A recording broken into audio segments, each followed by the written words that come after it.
TV artist Chandu suicide సంచలనం సృష్టించింది. TV artist Chandu suicide ఎక్కడైతే చేసుకున్నాడో ఇటు కుటుంబంతో పాటుగా తోటి స్నేహితులను కూడా తీవ్ర విషాదంలోకి నెట్టేసింది. ప్రస్తుతం మనము చందు నివాసం వద్ద ఉన్నాము. చందు నివాసం వద్ద ఒకసారి గమనించినట్లయితే ఇటు సిస్టర్ తో పాటుగా తల్లి అలాగే వైఫ్ శిల్ప వారంతా కూడా తీవ్ర డిప్రెషన్ లో ఉన్నారు. తీవ్ర ఆవేదన కూడా వ్యక్తం చేస్తా ఉన్నారు. మనతో మాట్లాడేందుకు చందు సతీమణి శిల్ప గారు ఉన్నారు. అసలు మాట్లాడదాం, అసలు ఏం జరిగింది, చందు ఎప్పుడు లాస్ట్ కాల్ మాట్లాడారు, అమ్మా అసలు చందు మీతో ఎప్పుడు మాట్లాడారు, అసలు ఏం జరిగింది చందు ఎపిసోడ్ లో అలాగే పవిత్ర ఎపిసోడ్ లో అసలు ఏం జరిగింది? లాక్డౌన్ టైంలో అంటే ఫస్ట్ వాళ్ళకి పరిచయం అయ్యింది త్రినేని సీరియల్లో. సో అక్కడ లాక్డౌన్ వచ్చింది. సో లాక్డౌన్లో Bengaluru updates everything each and everything వచ్చేది. ఎలా వచ్చేదో ఏంటో తెలియదు.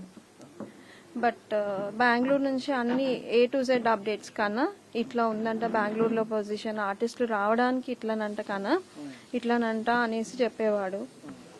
నేను అనుకునేదాన్ని ఫ్రెండ్స్ కదా అప్డేట్స్ వస్తాయి చేస్తాయి అనేసి అని అనుకున్నాను. కానీ ఇలాంటి అఫేర్ ఉంటుంది అని మాత్రం ఎప్పుడు అనుకోలేదు. అంటే నేనే లోకం ప్రపంచం సర్వస్వం అయిన మనిషి ఆల్ ఆఫ్ సడన్ చేంజ్ అయిపోయాడు. ఎంత చేంజ్ అంటే నా మొహం చూడడానికినే అసహ్యం అన్నంత దీంట్లోకి వెళ్ళిపోయాడు. ఓన్లీ ఆ పవిత్ర జయరాం వల్లనే అయ్యింది. తన పరిచయము మా ఇద్దరి మధ్యలో ఈ డిస్టెన్స్ ఇదంతా స్టార్ట్ అయ్యింది. 6 సంవత్సరాలుగా కూడా పరిచయం ఉంది పవిత్రతో. తను ఎక్కడైతే సహజీవనం కావచ్చు, అలాగే ఆమెకు కూడా 2 కుమారులు ఉన్నారు, అలాగే చందుకు కూడా 2 కుమారులు ఉన్నారు. సో ఈ మధ్యలో బిట్వీన్ లో గొడవలు కావచ్చు అంతా కూడా తరచూ జరిగినప్పుడు కూడా ఎప్పుడు కూడా మీరు విభేదించలేదు, అసలు ఏం జరిగింది అనేది ఎప్పుడైనా ప్రశ్నించాను. నాకు ఒక డాటర్ వచ్చి 8 years, బాబు వచ్చి 4 years. అడిగాను, లేదు నేను నీతో ఉండలేను అంటే, సరే మరి నీ ఇష్టం, నువ్వు ఎక్కడున్నా సరే హ్యాపీగా ఉండు, ఇక్కడ నువ్వు హ్యాపీగా లేను అంటే అక్కడైనా హెల్తీగా హ్యాపీగా ఉండు అని చెప్పాము. లేదు తనను వదిలిపెట్టేసి మాకే శాశ్వతంగా వచ్చేసే అని చెప్పాను. సో ఈ 2 చెప్పాను. అతని మీద డిసిషన్ వదిలేసిన తర్వాత కూడా అతను ఎలాంటి చేంజ్ లేదు అతని దాంట్లో. ఎప్పుడు కనయ కన్నా అన్నది తప్పితే వేరేది ఉండేది కాదు. మా రిలేషన్షిప్ ఆల్మోస్ట్ 11 years రిలేషన్షిప్ తర్వాత మాకు మ్యారేజ్ అయ్యింది. అందరిని ఒప్పించి మ్యారేజ్ చేసుకున్నాం. షూట్ అయిపోయినాక కూడా స్టార్ట్ అయ్యేటప్పుడు కూడా కన్నా ఇప్పుడే స్టార్ట్ అయినా నాన్న, ఇంకో 1/2 hour 40 minutes నాన్న, అంతే, నువ్వు లైన్లో ఉంటావా, మాట్లాడుతా నాన్న, మాట్లాడుతూనే ఉండు అనేసి అనేవాడు. అలాంటిది చాలా డిస్టెన్స్ వచ్చేసింది. సరే ఎక్కడో ఒక చోట హ్యాపీగా ఉన్నాడేమో, ఏదైనా సరే ఓకే, తన హ్యాపీనెస్ నాకు ఇంపార్టెంట్ అని అనుకున్నాను. ఏదున్నా సరే అని అనుకున్నా. కానీ ఇలా జరుగుతుంది అనేసి ఊహించలేదు. ఈ పవిత్ర డెత్ తర్వాత ఇక్కడికి వచ్చాడు. హార్డ్లీ నాతో మాట్లాడట్లేదు, ఏం లేదు. ఆల్మోస్ట్ మేము 4 years అయిపోయింది మాట్లాడక. ఏది ఉన్నా కానీ జస్ట్ పిల్లలకు చెప్పుకునేదాన్ని, పిల్లలు కన్వే చేసేవారు అంతే తప్పితే డైరెక్ట్ మాట్లాడుకునేది ఎప్పుడు లేదు. సో ఇలా జరుగుతుందని అనుకోలేదు. పవిత్ర చనిపోయిన తర్వాత ఇన్స్టాగ్రామ్ లో కావచ్చు, ట్విట్టర్ లో అనేక డిప్రెషన్ లోన్ అవుతున్నాను, నేను బ్రతికి ఉండి వేస్ట్ అంటూ కూడా చాలా వరకు పోస్టులు పెట్టాడు. అలాగే ఫ్రెండ్స్ కూడా అతన్ని కాంప్రమైజ్ చేయడానికి, కన్వే చేయడానికి కూడా ట్రై చేశారు. కానీ అంతలోనే ఇలా జరిగిపోయింది.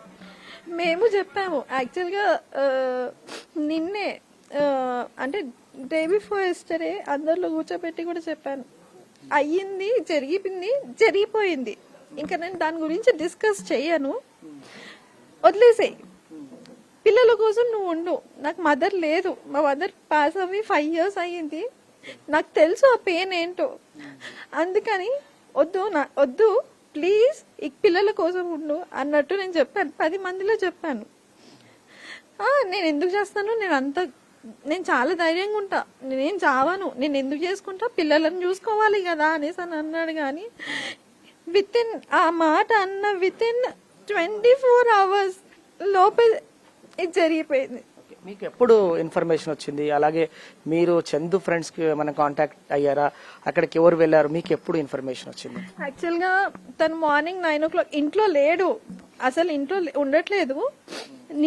మొన్న నైట్ కూడా డిప్రెషన్ లో ఉండి ఫుల్ తాగేసి రోడ్ మీద పడుంటే వాళ్ళ ఫ్రెండ్స్ తీసుకొని వెళ్ళారు. సరేలే అక్కడ ఫ్రెండ్ వాళ్ళ ఇంటికి వెళ్ళేసి చూసేసి వచ్చాను. పోనీలే సేఫ్ ఉన్నాడు, బతుకున్నాడు అనేసి అని అనుకున్నా. అంతే, మనిషి ఉన్నాడు, పిల్లలకి ఫాదర్ ఉన్నాడు అని అనుకున్నాను. అంతే తప్పితే ఇంకా వేరేది ఏం అనుకోలేదు. నెక్స్ట్ డే మార్నింగ్ నాకు కాల్ వచ్చింది, అక్క అన్న బయటికి వెళ్ళిపోయింది అక్క, బయట వెళ్తున్నాడు నడుచుకుంటూ, ఇక్కడ ఏదో ఆటో ఎక్కుతుండక అనేసి కాల్ వచ్చింది. అంటే ఇమీడియట్ నాతో మాట్లాడతలేడని మా ఆడపడుచుకు కాల్ చేశా, శ్రవంతి కొంచెం చిన్నకి ఫోన్ చేయమ్మా, బయటికి వెళ్తుండంట, ఒక్కసారిగా అనుకో అమ్మా అనేసి అని అన్నాను. తను కాల్ చేసింది, లక్డీ కపూర్ వెళ్తున్నాను, ఇన్సూరెన్స్ వర్క్ మీద, పవిత్ర వాళ్ళకు పిల్లలకి ఇన్సూరెన్స్ అమౌంట్ వస్తుంది, దానికోసం అనేసి వెళ్తున్నా అని చెప్పాడు. అక్కడ మాకు ఆఫ్టర్ 11 తర్వాత అసలు ఏం అర్థం అవ్వట్లే, ఎన్ని కాల్స్ చేసినా ఏం చేసినా కాల్ రిసీవ్ చేయట్లే. ఆల్మోస్ట్ ఒక 20-30 మెంబర్స్ ఫోన్స్ లో నుంచి మేము కాల్ చేసాం, ఒక్క రెస్పాన్స్ కూడా లేదు. ఇంకా ఇండస్ట్రీ సైడ్ నుంచి కూడా నేను ట్రై చేసా, మేబీ ఇక్కడ రిలేటివ్స్ అన్న ఇక్కడ వాళ్ళు కాల్ చేస్తే ఆన్సర్ చేయట్లేదేమో, ఇండస్ట్రీ నుంచి కాల్ చేస్తే ఫ్రెండ్స్ ఇట్లా కాల్ చేస్తే ఏమైనా రెస్పాండ్ అవుతాడేమో అని అనుకున్నా. లేదు శిల్ప గారు, చందు గారు రెస్పాండ్ అవ్వట్లేదు, కాల్ ఆన్సర్ చేయట్లేదు అనేసి అని అన్నారు. అయితే ఇక్కడ తెలిసిన అబ్బాయి ఉన్నాడు, తన ఫ్లాట్ లో నుంచి ఫస్ట్ లగేజ్ తెచ్చుకున్నాడు, తినే బట్టలు అన్ని తెచ్చుకున్నాడు. తెచ్చుకున్న తర్వాత తెలిసిన అబ్బాయి ఉండే, ఆ అబ్బాయి నాన్న పవిత్రది ఫ్లాట్ తెలుసా నీకు అనేసి, అక్క నాకు నేను నైట్ వెళ్ళినాను అయినా వెళ్తాను అని అబ్బాయి వెళ్ళేసేసరికి ఆల్రెడీ వచ్చున్నాడు మార్నింగ్ అనేసి అని అన్నారు. దానికి మించిన ఇన్ఫర్మేషన్ నాకు లేదు. ఆ తర్వాత మాకు తెలిసింది సమ్వేర్ అరౌండ్ 7 o'clock ఏమో. చివరిగా పిల్లలతో ఏమన్నా మాట్లాడారా?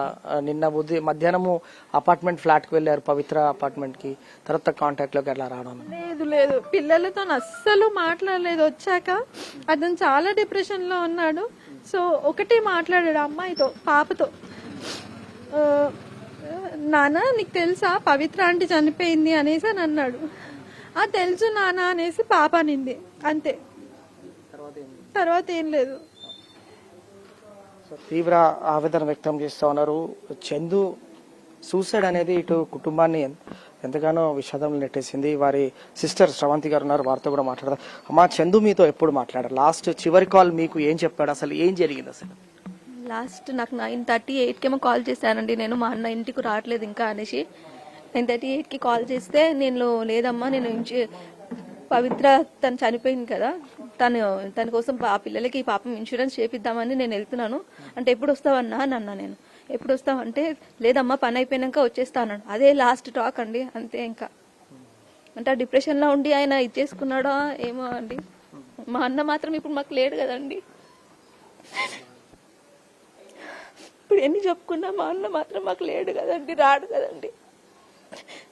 ఎంతో ఆప్యాయంగా ఉండేవారు, కానీ సడన్ గా ఇలాంటి డెసిషన్ తీసుకోవడం పట్ల ఇటు ఇండస్ట్రీనే కాదు, డేర్గా ఉంటుండే అండి, చాలా డేర్గా ఉంటుండే, ఫ్రెండ్స్ కి డేర్ చెప్తుండే. కానీ ఇప్పుడు ఇట్లా చేసుకున్నాడు. కాల్ చేస్తూనే ఉన్నాం, లిఫ్ట్ చేస్తూనే లేడు. 11 o'clock నుంచి కాల్ చేస్తూనే ఉన్నాం, ఎంతో మంది నుంచి కాల్ చేపించినాం, ఎవ్వరు కాల్ లిఫ్ట్ చేయలేదు. ఇంకా అక్కడ పంపిస్తే అక్కడ తెలిసిందండి, అక్కడ ఎప్పుడు సూసైడ్ చేసుకున్నాడో అక్కడ తెలీదు. సో తల్లి, చందు తల్లి కూడా ఉన్నది, ఆమెతో కూడా మాట్లాడదు. అమ్మా, ఇంటికి ఎప్పుడు వచ్చాడు చందు? అసలు ఏం చెప్పేవాడు? ఎక్కడికి వెళ్ళాడు? ఏమన్నా యాక్సిడెంట్ అయినాక వచ్చిండు, ఏం చెప్పలేడు, మాతోనే మాట్లాడలేడు ఆయన. అతను ఏం మాట్లాడాలి, యాక్సిడెంట్ అయినాక ఓతో ముచ్చట పెట్టలే, అమ్మ అని కూడా విలువలేడు అంతే. అంతే మిగిలి ఏం మాట్లాడలేడు ఆయన. అంతకుముందు మంచిగా మాట్లాడేటోడు, యాక్సిడెంట్ అయినాక మాట్లాడలేడు ఆయన. ఎప్పుడన్నా బాధలో ఉండడం, డిప్రెషన్ లో ఉన్నప్పుడు మీరేమన్నా ధైర్యం చెప్పిరామా? నా దగ్గరికి రాకపోతుండే, వాళ్ళు సపరేట్ నేను సపరేట్ కదా, ఎప్పుడు ఒక్కోసారి వస్తుండే కానీ రాకపోతుండే. యాక్సిడెంట్ అయినాక ఒకటేసారి వచ్చిండు, ఇట్లా కూర్చుండు రా బిడ్డ అని అంటే సపోర్ట్ చేయలే అంతే. ఏం చెప్పేవాడమ్మా అసలు? మనం మాట్లాడేవాడా? ఇంతకు ముందు 2 నెలలు మాట్లాడక నాతోని అంతేనే. అంతకుముందు మంచిగా మాట్లాడేటోడు కానీ మాట్లాడతలేడు ఎందుకో అని నేను అనుకుంటుంటే. ఆయన మనసులో ఏముందో తెలియదు నాకు. కుటుంబం అంతా కూడా కంటతడి పెడుతోంది. ఎందుకంటే చందు ఇలాంటి నిర్ణయం తీసుకుంటాడా అనేది మాత్రం బిగ్ షాక్ లో ఉన్నారు. కానీ నిన్న సడన్ గా సూసైడ్ చేసుకోవడం పట్ల ఇటు సతీమణి శిల్ప, అలాగే సిస్టర్ శ్రవంతి తల్లి, అలాగే కుటుంబ సభ్యులు, అలాగే కుటుంబ సభ్యులు, ఫ్రెండ్స్ వీరంతా కూడా షాక్ లో ఉన్నారు. అలాగే పాప కూడా, అంటే తండ్రి ఎక్కడున్నాడో తెలియని పరిస్థితి, తండ్రి ఏమైపోయాడో తెలియని పరిస్థితి, చిన్న తరంలోనే తండ్రిని కోల్పోవడం పట్ల కూడా ఇటు కుటుంబం చాలా విషాదంలో ఉంది. పాప, నాన్న ఏమన్నా మాట్లాడానా? ఫోన్ చేయమని చేసేవాడా నాన్న? కాదు. ఎప్పుడు మాట్లాడినావు మీ డాడీతో లాస్ట్? మొన్న కాకపోతే మొన్న.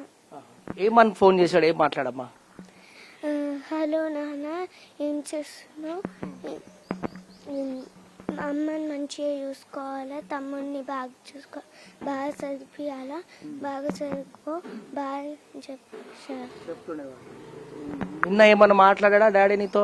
నిన్న ఫోన్ ఏమన్నా చేశాడా ఇప్పుడన్నా? సో చిన్నారి కూడా తండ్రి ఏమైపోయాడో తెలియదు.